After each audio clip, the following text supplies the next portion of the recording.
नमस्कार दोस्तों, स्वागत है आप सभी का MN GK GS पॉइंट में। दोस्तों, आज के इस वीडियो में हम करने वाले हैं लुसेंट किताब का निचोड़ GK GS के महत्वपूर्ण प्रश्न को। दोस्तों, आज के इस वीडियो में आपको GK GS के जितने भी प्रश्न मिलेंगे सभी प्रश्न किसी न किसी एग्जाम में पूछे गए प्रश्न हैं। अगर दोस्तों आप लोग किसी भी एग्जाम का तैयारी कर रहे हैं तो इस वीडियो को पूरा जरूर देखिएगा। यह वीडियो सभी एग्जाम के लिए महत्वपूर्ण है, जिस एग्जाम में दोस्तों GK GS के प्रश्न पूछे जाते हैं। और इस वीडियो में जितने भी आपको GK GS के प्रश्न हैं इन्हें आप याद कर लीजिए और वीडियो के अंत में दोस्तों आप कमेंट करके बता सकते हैं इस GK GS के प्रश्न के अंतर्गत आप कितने प्रश्न का सही जवाब दे पाए, आपका स्कोर क्या रहा।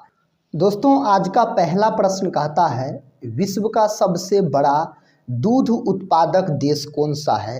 तो विश्व का सबसे बड़ा अगर दूध उत्पादक देश का बात किया जाए तो भारत हो जाएगा। ऑप्शन डी इस प्रश्न का सही उत्तर चला जाएगा। अगर दोस्तों हम चीन का बात करते हैं तो चीन की अगर राजधानी पूछा जाए तो बीजिंग बोलिएगा। चीन में दोस्तों कागज का आविष्कार हुआ और ताश का आविष्कार कहाँ हुआ तो चीन में हुआ। ऑस्ट्रेलिया का बात करते हैं तो सर्वाधिक ऊन उत्पादक वाला देश अगर पूछा जाए तो आप बोलिएगा ऑस्ट्रेलिया। ऑस्ट्रेलिया के बीचों बीच जाने वाली रेखा है मकर रेखा। ऑस्ट्रेलिया की राजधानी अगर पूछा जाए तो बोलिएगा कैनबरा हो जाएगा ऑस्ट्रेलिया की राजधानी। कंगारुओं वाला देश ऑस्ट्रेलिया को बोला जाता है। प्यासी भूमि का देश दोस्तों ऑस्ट्रेलिया को बोला जाता है। ये रहा साथी अगला प्रश्न कहता है निम्नलिखित में से कौन सा एक रूपांतरित तना है। इनमें से कौन सा एक रूपांतरित कहता है तना है। तो शकरकंद दोस्तों यह तो जड़ है, याद रखिए यह तना नहीं है। मूली दोस्तों, मूली भी आपको जड़ है, तना नहीं है। गाजर भी दोस्तों आपको जड़ है, तना नहीं है। तो इसमें आलू हो जाएगा तना। तो ऑप्शन बी के साथ इस प्रश्न का सही उत्तर चला जाएगा। अगला प्रश्न कर लेते हैं। इस प्रश्न का उत्तर दोस्तों लॉक कीजिए। प्रश्न कहता है अंतिम मौर्य शासक कौन था। अंतिम मौर्य शासक आपसे पूछा जा रहा है। इसका सही उत्तर दोस्तों कौन ऑप्शन में दिया गया है तो इसका सही उत्तर ऑप्शन बी में दिया गया है, बृहदर्थ हो जाएगा। ऑप्शन बी के साथ इस प्रश्न का सही उत्तर चला जाएगा। नेक्स्ट क्वेश्चन कर लेते हैं। देखिए नेक्स्ट क्वेश्चन कहता है प्रकाश वर्ष इकाई है। दोस्तों प्रकाश वर्ष किसकी इकाई है तो प्रकाश वर्ष इकाई है आपको दूरी की इकाई है प्रकाश वर्ष। और पारसेक अगर आपसे पूछा जाए तो पारसेक भी आप बोलिएगा दूरी की इकाई है।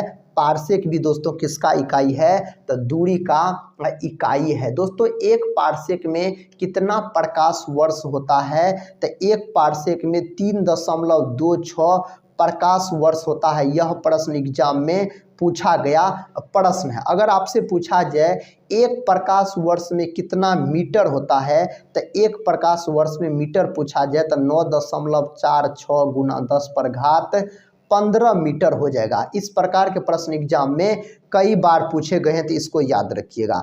ऊर्जा दोस्तों अदिश राशि है और ऊर्जा का मात्रक पूछा जाए तो आप बोल सकते हैं जूल हो जाएगा ऊर्जा और कार्य का मात्रक हो जाएगा जूल। समय का मात्रक सेकेंड होता है। अगला प्रश्न कहता है आधे अधूरे प्रसिद्ध उपन्यास के लेखक कौन है। इसके लेखक आपसे पूछा जा रहा है तो इसका लेखक हो जाएगा मोहन राकेश।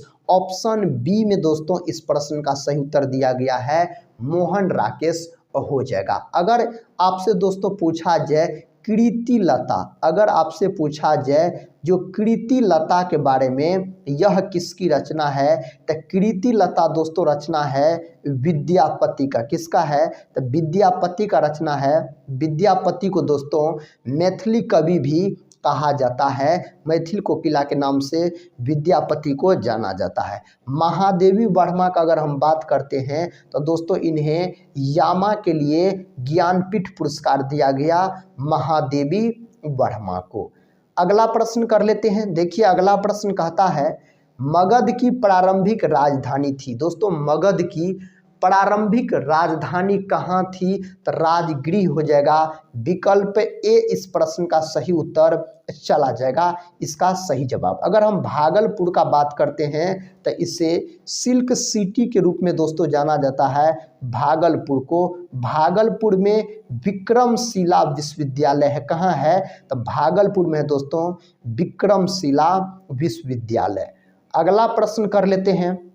देखिए दोस्तों अगला प्रश्न ये रहा, अगर अभी तक दोस्तों इस वीडियो को लाइक और शेयर नहीं किए हैं तो लाइक और शेयर जरूर कर दीजिएगा।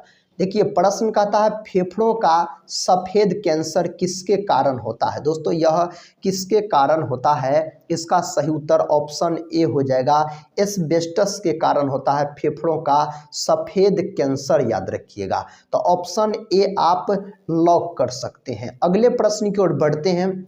देखिए दोस्तों अगला प्रश्न कहता है स्वतंत्र श्रमिक पार्टी की स्थापना 1936 में किसके द्वारा किया गया? दोस्तों इसका स्थापना किसके द्वारा किया गया? तो इसका स्थापना किया गया किसके द्वारा? भीमराव अंबेडकर के द्वारा किया गया। विकल्प बी हो जाएगा इस प्रश्न का सही जवाब। तो ऑप्शन बी के साथ आप लॉक कर सकते हैं। साथ ही आज के इस वीडियो में हम आपको लुसेंट किताब का निचोड़ जीके जियास के टॉप इम्पोर्टेंट 50 प्रश्न को डिस्कस करेंगे। कहता है कॉड लीवर तेल में विटामिन डी अधिक मात्रा में पाया जाता है। यह कॉड लीवर तेल किस जीव से प्राप्त किया जाता है? मेढक, मछली, सर्प, इनमें से कोई नहीं। तो इसको प्राप्त किया जाता है तो मछली से। तो विकल्प बी हो जाएगा इसका सही जवाब। अगर जंतु जगत का आपसे उभयचर पूछा जाए तो आप बोल सकते हैं मेढक। मेढक को जंतु जगत का उभयचर के रूप में जाना जाता है। कहता है निम्न में से कौन सा प्रतिजैविक है? इनमें से दोस्तों कौन सा प्रतिजैविक है? तो स्ट्रेप्टोमाइसिन हो जाएगा। विकल्प बी हो जाएगा, स्ट्रेप्टोमाइसिन हो जाएगा दोस्तों, यह प्रतिजैविक है। 2,4-D दोस्तों यह खरपतवार नाशी है। अगला प्रश्न कर लेते हैं। देखिए दोस्तों अगला प्रश्न कहता है जो 1905 में लंदन में इंडिया होम रूल सोसाइटी की स्थापना किसने की थी? 1905 में दोस्तों कहता है लंदन में इंडिया होम रूल सोसाइटी की स्थापना किसके द्वारा किया गया? तो इसका स्थापना किया गया श्यामजी कृष्ण वर्मा के द्वारा। तो श्यामजी कृष्ण वर्मा के द्वारा इसका स्थापना किया गया। तो ऑप्शन सी के साथ इस प्रश्न का सही उत्तर चला जाएगा। अगला प्रश्न कर लेते हैं। देखिए दोस्तों अगला प्रश्न कहता है किस महासागर का आकार अंग्रेजी के एस के अक्षर के समान है? कौन महासागर का? अटलांटिक महासागर। विकल्प सी होगा दोस्तों इसका सही उत्तर, याद रखिएगा। अगर हम प्रशांत महासागर का बात करते हैं तो सबसे गहरा महासागर अगर आपसे पूछा जाए जो सबसे गहरा महासागर कौन है तो दोस्तों प्रशांत महासागर है। अगला प्रश्न कर लेते हैं। देखिए दोस्तों अगला प्रश्न ये रहा, प्रश्न कहता कौन से वन भारत के सबसे बड़े क्षेत्र में पाए जाते हैं? कौन से वन दोस्तों भारत के सबसे बड़े क्षेत्र में पाए जाते हैं? उष्णकटिबंधीय पर्णपाती वन। देखिए ऑप्शन ए में दिया गया है तो ऑप्शन ए हो जाएगा। दोस्तों आज के इस वीडियो में जो हम आपको जीके जीएस के प्रश्न करवा रहे हैं सभी प्रश्न किसी न किसी कॉम्पिटिटिव एग्जाम में पूछे गए हैं और आने वाले दोस्तों जितने एग्जाम है जैसे बिहार एसएससी हो गया, बिहार पुलिस हो गया, एएलपी टेक्नीशियन हो गया, एमटीएस हो गया, एसएससी जीडी हो गया, एसएससी सीजीएल हो गया, सभी एग्जाम के लिए दोस्तों यह वीडियो महत्वपूर्ण है। सभी एग्जाम में जीके जीएस के प्रश्न पूछे जाते हैं।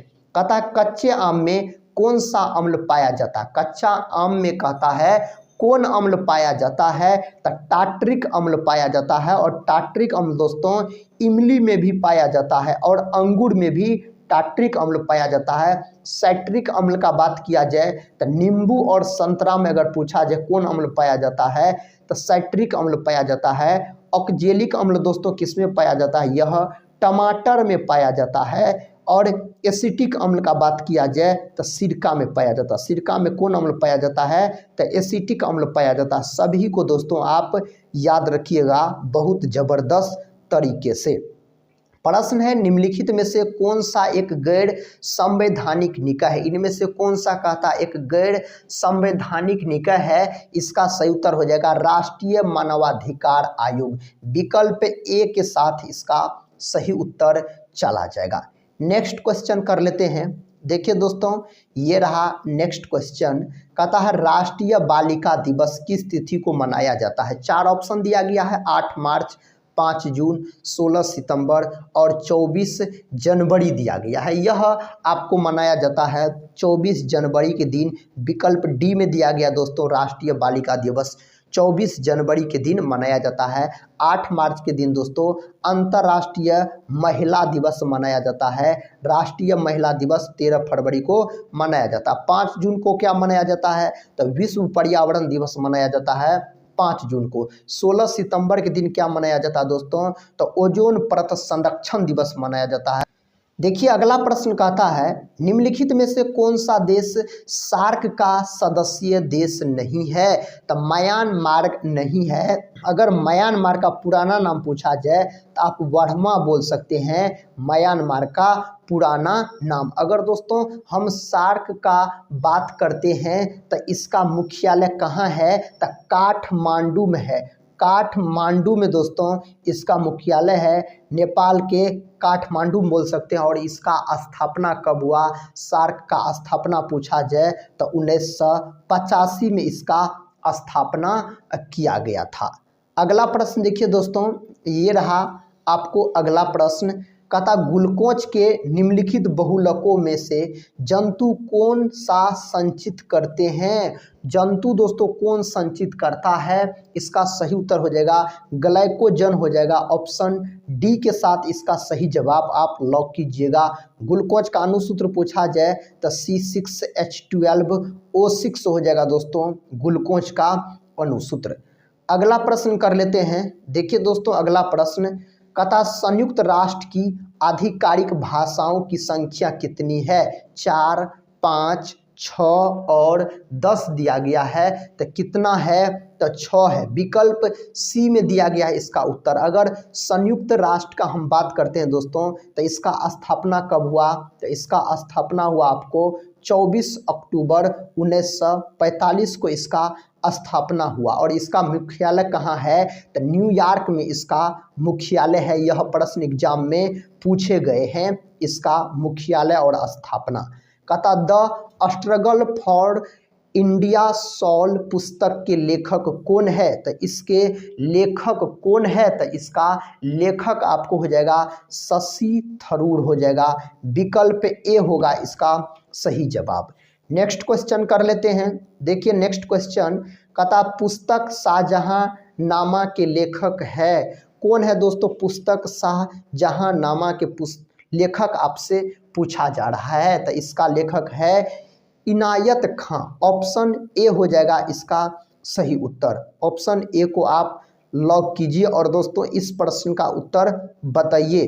कहता 1938 में भारतीय राष्ट्रीय कांग्रेस का अध्यक्ष निर्वाचित हुए थे। 1938 में दोस्तों पूछा जा रहा है तो इसका सही जवाब हो जाएगा सुभाष चंद्र बोस हो जाएगा। और 1938 में दोस्तों कहाँ अधिवेशन हुआ था? तो हरिपुरा में यह अधिवेशन हुआ था जिसका अध्यक्षता सुभाष चंद्र बोस के द्वारा किया गया था। देखिए अगला प्रश्न कहता है आग बुझाने के परिधानों पर चढ़ी परत किससे बनी होती है? दोस्तों यह किससे बनी होती है? तो यह बनी होती है मेलामाइन से। विकल्प ए को आप लॉक कीजिए। मेलामाइन इस प्रश्न का सही उत्तर चला जाएगा। नेक्स्ट क्वेश्चन कहता पिट्यूटरी ग्रंथि से निकलने वाले हार्मोन को कौन सी ग्रंथि नियंत्रित करती है? पिट्यूटरी ग्रंथि दोस्तों इसी को पीयूष ग्रंथि कहा जाता है। तो पीयूष ग्रंथि के नाम से जाना जाता है। पीयूष ग्रंथि को मास्टर ग्रंथि भी बोला जाता है। अब दोस्तों इसका उत्तर बताइए क्या होगा? तो हाइपोथैलेमस ग्रंथि हो जाएगा। विकल्प ए हो जाएगा इसका सही जवाब। अगर दोस्तों हम बात करते हैं थायराइड ग्रंथि का, तो यह मानव शरीर की सबसे बड़ी अंतःस्रावी ग्रंथि है। यह ग्रंथि गले में पाई जाती है। कहाँ पाया जाता है? गला में पाया जाता है। अग्नाशय का दोस्तों अगर हम बात करते हैं तो इसे मिश्रित ग्रंथि बोला जाता है। शुक्राणु का निर्माण कहाँ होता है? तो वृषण में होता है शुक्राणु का निर्माण। नेक्स्ट क्वेश्चन देखिए, कहता है यूटोपिया का लेखक कौन था? दोस्तों इसका लेखक आपसे पूछा जा रहा है, थॉमस रो हो जाएगा। विकल्प ए दोस्तों इसका सही जवाब चला जाएगा। अगला प्रश्न कर लेते हैं। देखिए दोस्तों अगला प्रश्न कहता है साथी आपको, स्टैच्यू ऑफ बिलीफ कहता है प्रतिमा कहाँ स्थित है? यह प्रतिमा दोस्तों कहाँ स्थित है? राजस्थान में स्थित है। क्षेत्रफल की दृष्टि से यह भारत का सबसे बड़ा राज्य है। राजस्थान। मध्य प्रदेश को टाइगर स्टेट कहा जाता है। टाइगर स्टेट के नाम से इसको जाना जाता है। देखिए नेक्स्ट क्वेश्चन कहता है, एंजिल जलप्रपात निम्नलिखित में से किस देश में स्थित है, अवस्थित है? दोस्तों यह जलप्रपात कौन देश में स्थित है? तो यह है वेनेजुएला में स्थित है। विकल्प सी में इस प्रश्न का सही उत्तर दिया गया है।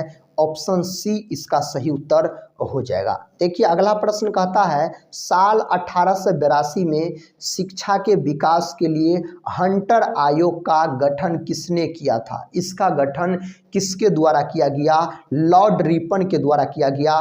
लॉर्ड रिपन के समय में ही दोस्तों 1911 में बंगाल विभाजन रद्द हुआ था। ऑप्शन सी को आप लॉक कीजिए। दोस्तों इस प्रश्न का उत्तर बताइए। कहता है केंद्रीय औषधि अनुसंधान संस्थान कहाँ स्थित है? यह कहाँ स्थित है? तो साथी यह लखनऊ में स्थित है। लखनऊ को नवाबों का शहर बोला जाता है। और याद रखिएगा लखनऊ गोमती नदी के तट पर स्थित है। कौन नदी के तट पर दोस्तों? गोमती नदी के तट पर स्थित है। दोस्तों इस वीडियो में आपको टोटल जीके जीएस के 50 क्वेश्चन हम आपको करवाएंगे और साथ ही वीडियो के अंत में आप बता सकते हैं इस 50 क्वेश्चन के अंतर्गत आपका स्कोर क्या रहा। अपना स्कोर दोस्तों जरूर बताइएगा।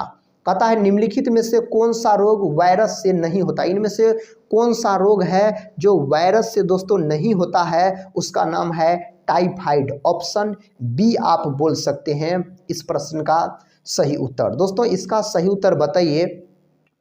देखिए प्रश्न का था, प्रसिद्ध त्योहार ओणम किस राज्य में मनाया जाता है? प्रसिद्ध त्योहार ओणम दोस्तों कौन राज्य में मनाया जाता है? तो यह मनाया जाता है केरल में। कहाँ मनाया जाता है? केरल में मनाया जाता है। आंध्र प्रदेश दोस्तों यह भाषा के आधार पर बनने वाला सबसे पहला राज्य है। और इस आंध्र प्रदेश का बात करते हैं तो इसका शास्त्रीय नृत्य पूछा जाए तो आप बोलिएगा कुचिपुड़ी बोलिएगा इसका शास्त्रीय नृत्य। गोवा दोस्तों मांडवी नदी के तट पर स्थित है। गोवा की राजधानी पणजी हो जाएगा।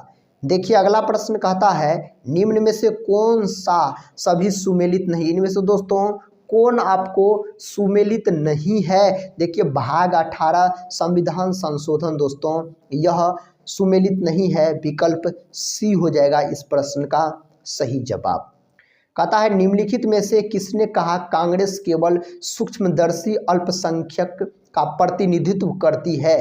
किसने कहा दोस्तों? इसका सही जवाब किस ऑप्शन में दिया गया है? तो ऑप्शन बी में दिया गया है। डफरी ने दोस्तों ऐसा कहा था। तो विकल्प बी को आप लॉक कीजिए। और दोस्तों याद रखिएगा कांग्रेस का स्थापना अगर आपसे पूछा जाए, जो इसका स्थापना भारतीय राष्ट्रीय कांग्रेस का स्थापना कब हुआ? तो 1885 में इसका स्थापना किया गया। अगला प्रश्न कर लेते हैं।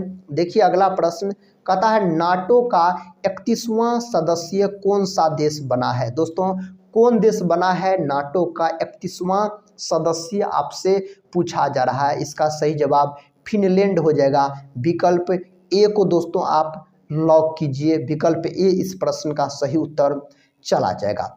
अगला प्रश्न कहता है जल बजट अपनाने वाला भारत का पहला राज्य कौन बना है? दोस्तों भारत का पहला राज्य कौन बना है? तो यह बना है केरल। विकल्प सी होगा इस प्रश्न का सही उत्तर। अगला प्रश्न कर लेते हैं। कहता है मैलाकाइट इनमें से किस धातु का अयस्क है? दोस्तों मैलाकाइट पूछा जा रहा है इस 4 ऑप्शन में से कौन धातु का अयस्क है? इसका उत्तर बताइए। तो तांबा का अयस्क है मैलाकाइट। तांबा को ही बोला जाता है कॉपर बोला जाता है। इसका प्रतीक पूछा जाए तो Cu बोल सकते हैं। परमाणु क्रमांक बोल सकते हैं 29। चांदी का प्रतीक पूछा जाए तो Ag। परमाणु क्रमांक दोस्तों 47। विद्युत का सबसे अच्छा चालक होता है चांदी। लोहा का प्रतीक पूछा जाए तो Fe। परमाणु क्रमांक 26 बोलिएगा। मैग्नीशियम का प्रतीक पूछा जाए तो हो जाएगा Mg हो जाएगा और परमाणु क्रमांक दोस्तों 12 हो जाएगा। रक्त में लोहा धातु पाया जाता है, क्लोरोफिल में मैग्नीशियम धातु पाया जाता है। इसको भी आप याद रखिएगा। इस प्रश्न का उत्तर बताइए। कहता सूर्य से दूरी के अनुसार निम्नलिखित में से कौन सा ग्रह शुक्र और मंगल के बीच आता है? कहता शुक्र और मंगल के दोस्तों बीच आता है तो कौन आता है? तो पृथ्वी आता है। पृथ्वी को नीला ग्रह के नाम से भी जाना जाता है। और यहाँ पर जो मंगल दिया गया है, मंगल को दोस्तों लाल ग्रह कहा जाता है। और शुक्र दिया गया है, शुक्र को दोस्तों चमकीला ग्रह कहा जाता है। अगर आपसे चमकीला ग्रह पूछा जाए तो आप शुक्र बोलिएगा। सौरमंडल का सबसे बड़ा ग्रह हो जाएगा बृहस्पति हो जाएगा। देखिए नेक्स्ट क्वेश्चन कहता है चार्ल्स वुड का आदेश पत्र निम्नलिखित में से किससे संबंधित है? दोस्तों यह किससे संबंधित है? यह शिक्षा से संबंधित है। विकल्प ए के साथ इस प्रश्न का सही उत्तर चला जाएगा। कहता है नेशनल काउंसिल ऑफ एजुकेशन की स्थापना कब हुई? इसका स्थापना कब हुआ? 15 अगस्त 1930, 15 अगस्त 1914, 15 अगस्त 1950, 15 अगस्त 1906। दोस्तों इसका स्थापना का बात किया जाए तो 15 अगस्त 1906 में इसका स्थापना हुआ है। ऑप्शन दोस्तों डी इसका सही उत्तर चला जाएगा। साथ ही इस प्रश्न का उत्तर कौन ऑप्शन में दिया गया है? कहता है कोरबा कोयला क्षेत्र अवस्थित है। साथ ही यह कहाँ अवस्थित है? छत्तीसगढ़ में स्थित है। विकल्प बी के साथ इस प्रश्न का सही उत्तर आप लॉक कर सकते हैं। और दोस्तों इसका उत्तर बताइए। कहता भारतीय जीवन बीमा निगम, इसको दोस्तों क्या बोला जाता है? LIC बोला जाता है, याद रखिएगा। कहता भारतीय जीवन बीमा निगम की स्थापना कब हुई? इसका स्थापना 1956 में हुआ। कब हुआ दोस्तों? 1956 में इसका स्थापना किया गया है। इस प्रश्न का उत्तर दोस्तों क्या होगा? प्रश्न है नई मुद्रा यूरोप किस वर्ष में प्रारंभ की है? 1996, 1997, 1998 और 1999। दोस्तों 1999 के साथ इस प्रश्न का उत्तर चला जाएगा। और दोस्तों इस प्रश्न का उत्तर क्या होगा? प्रश्न कहता सिकंदर के हमले के समय उत्तर भारत पर निम्नलिखित राजवंशों में से किस एक का शासन था? नंद, मौर्य, शुंग और कर्ण दिया गया है। दोस्तों इसका सही उत्तर का अगर हम बात करते हैं तो नंद वंश हो जाएगा। विकल्प ए को दोस्तों आप लॉक कर सकते हैं। अगला प्रश्न कर लेते हैं। देखिए साथी अगला प्रश्न कहता कालिदास किसके शासन काल में था? कालिदास को भारत का शेक्सपियर भी कहा जाता है। दोस्तों यह किसके शासन काल में था? कालिदास चंद्रगुप्त द्वितीय के शासन काल में हो जाएगा। समुद्रगुप्त को भारत का नेपोलियन कहा जाता है, समुद्रगुप्त को। नेक्स्ट क्वेश्चन दोस्तों, नेक्स्ट क्वेश्चन कहता है निम्न में से किस मुगल सम्राट ने शिक्षा संबंधी सुधार किए थे? जहांगीर, शाहजहां, हुमायूं और अकबर। किसने किए थे? अकबर ने दोस्तों किए थे। विकल्प डी को आप लॉक कर सकते हैं। और साथ ही इस प्रश्न का उत्तर बताइए। प्रश्न का था गुरु नानक ने अपना उत्तराधिकारी किसे नियुक्त किया था? किसको दोस्तों नियुक्त किया था? इस 4 ऑप्शन में से ऑप्शन डी सही है, गुरु अंगद को नियुक्त किया था। तो गुरु अंगद इस प्रश्न का सही उत्तर हो जाएगा। कहता 3 कठिया कानून किस स्थान पर किस खेती से संबंधित है? दोस्तों यह किस स्थान पर हुआ और किस खेती से यह संबंधित है? दोस्तों यह चंपारण में हुआ था। और याद रखिएगा यह नील की खेती से संबंधित है। तो ऑप्शन सी हो जाएगा इस प्रश्न का सही जवाब। अगला प्रश्न ये रहा। प्रश्न का था उस भारतीय का क्या नाम था जिसने तीनों गोलमेज सम्मेलन में भाग लिया था? दोस्तों उसका क्या नाम था? 3 गोलमेज सम्मेलन हुआ। कहता उस व्यक्ति का नाम बताइए जो तीनों गोलमेज सम्मेलन में भाग लिया। BR अम्बेडकर, बाबा साहेब भीमराव अम्बेडकर हो जाएगा। महात्मा गांधी दोस्तों द्वितीय गोलमेज सम्मेलन में भाग लिया। नेक्स्ट क्वेश्चन कर लेते हैं। और दोस्तों इस वीडियो का अंतिम प्रश्न है कहता संपत्ति का अधिकार अब एक कानूनी अधिकार है। ऑप्शन ए के साथ इस प्रश्न का सही उत्तर चला जाएगा। मौलिक अधिकार का बात करते हैं तो इसे अमेरिका के संविधान से लिया गया है। हमारे संविधान में मौलिक अधिकार को दोस्तों आज के इस वीडियो में हम लुसेंट किताब का निचोड़ आपको टॉप इम्पोर्टेंट 50 प्रश्न कवर करवाए। साथ ही आज का यह जीके जीएस का वीडियो कैसा लगा आप लोग कमेंट बॉक्स में जरूर बताइएगा। और दोस्तों इस जीके जीएस की वीडियो के अंतर्गत आपका स्कोर क्या रहा, आप कितने प्रश्न का सही उत्तर दे पाए, यह भी दोस्तों बताइएगा। अगर साथी अभी तक इस चैनल को सब्सक्राइब नहीं किए हैं तो चैनल को सब्सक्राइब कर बेल आइकन को प्रेस जरूर कर दीजिएगा। तो मिलते हैं दोस्तों नेक्स्ट वीडियो में, तब तक के लिए जय हिंद जय भारत।